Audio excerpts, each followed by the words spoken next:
This is Hoga High Story Vault, where untold African stories rise from silence, and truth breaks chains. If you love emotional African stories filled with mystery, betrayal, hidden truths, and powerful life lessons, hit the subscribe button now and join our growing family of storytellers around the world. My name is Amora, and for 22 years, I live a lie. I don't know I am a lie, not until the day I discover that the people I call family are my greatest enemies, and that my life has never truly been mine. I grew up in Uminochi, a quiet village wrapped in red earth and ancient trees, where secrets float in the wind. I believe I am the only daughter of Nz Oneki and Moman Kemdelim. Our home is simple, yet respected. My father is a titled man, feared and admired, and my mother is gentle and loving, or so it seems. But I feel different from the start. I am not ordinary. People stare at me like I carry some unspeakable mystery. Conversations stop when I walk by. Some villagers greet me with cautious eyes, like they know a truth I cannot see. I asked my mother once why people look at me this way. She smiles, soft and calm. Amora, when a child carries favor, people will not understand her. Ignore them. I believe her. I trust her. Oh, how foolish I am. When I turn 22, I get admission to study nursing science in Lagos. It is the happiest moment of my life, or so I think. I pack my bags, ready to leave for a new chapter, but as I step out of our compound, Mama Ejima, the village madwoman, blocks my path. Everyone fears her, they say she walks between worlds. Her clothes are tattered, her hair rough, but her eyes are unnervingly clear. She grabs my wrist with strength that surprises me. A child searching for truth cannot run forever. The city will not hide you. Blood will speak. When the moon turns red, run back to the beginning, or you will die without a name. Before I can respond, my father bursts out and slaps her violently. Get away from my daughter, you cursed witch, he roars. Mama Ejima doesn't resist.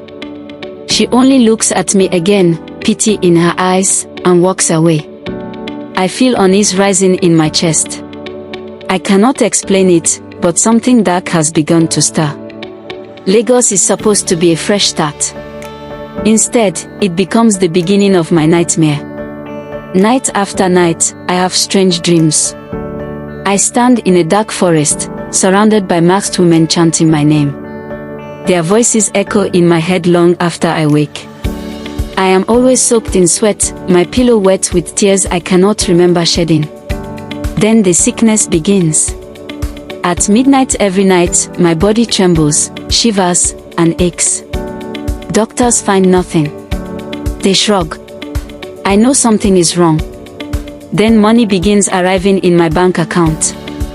Every month, large sums, anonymous. I call my father, thinking he sends it. His reply chills me.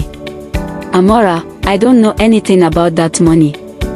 Be careful who you trust. If it's not him, then who? Why am I being watched? One afternoon, while cleaning my box, an envelope falls out, a handwriting I do not recognize. Inside is a single line. You are not who you think you are. Ask them why your real mother was buried without a name. My heart stops. My real mother. Buried without a name. I call my mother. She grows silent, trembling.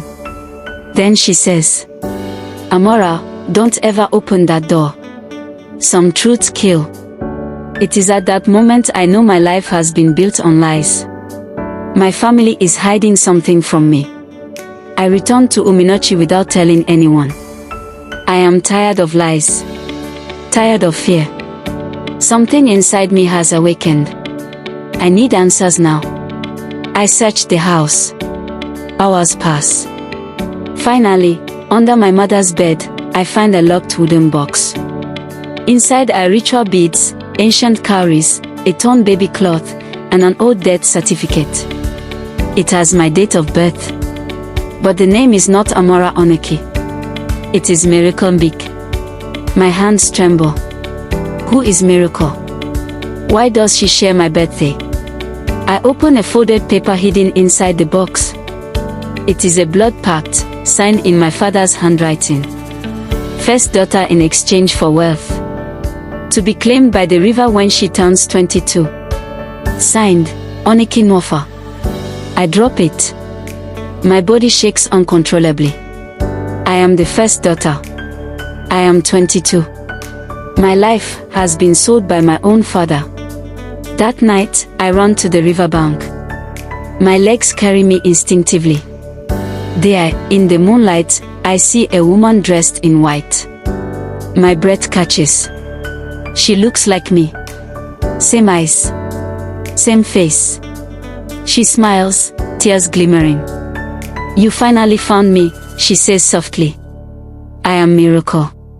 Your twin sister. We were born to a woman your father sacrificed to gain wealth. You survived, but they gave you to another woman to raise in secret. They buried an empty coffin and told the village I died. I have been waiting for you, before the river claims you. My knees give way. My life is a lie. My family are killers. And now, the debt has come due. I return home, no longer the same girl. I confront my parents. My father denies everything, until I drop the blood pact on the table. He freezes. My mother falls to her knees, crying. They beg. They confess. They try to justify it. But when you sell your own child, you are no longer human. That night, the river spirits come for me. A whirlwind rises behind the house. Voices whisper. Drums beat from nowhere. Shadows crawl across the walls. My father screams, holding his head. My mother faints. Before they reach me, a blinding light fills the room. A priestess enters, the last surviving protector of my real mother's lineage. She fights for my soul through prayers, fire, and bloodline cleansing. By morning, the covenant is broken. I survive. My father loses his mind. My mother disappears. I walk away from Uminochi forever. I did not survive by chance. I survived so I could tell my story. Because secrets don't die. Truth always finds its voice. Moral lessons. Family is not defined by blood, but by love and truth. Not every parent is innocent. Not every home is safe. Evil decisions made in secret destroy generations. Destiny may be delayed but never destroyed. Lies may work for years, but truth always catches up. When God fights for you, no darkness can win. Thank you for listening to this story from Hoga High Story Vault, where African stories find light and broken truths are revealed. If this story touched you, don't scroll away. Hoga High Story Vault, we tell the untold.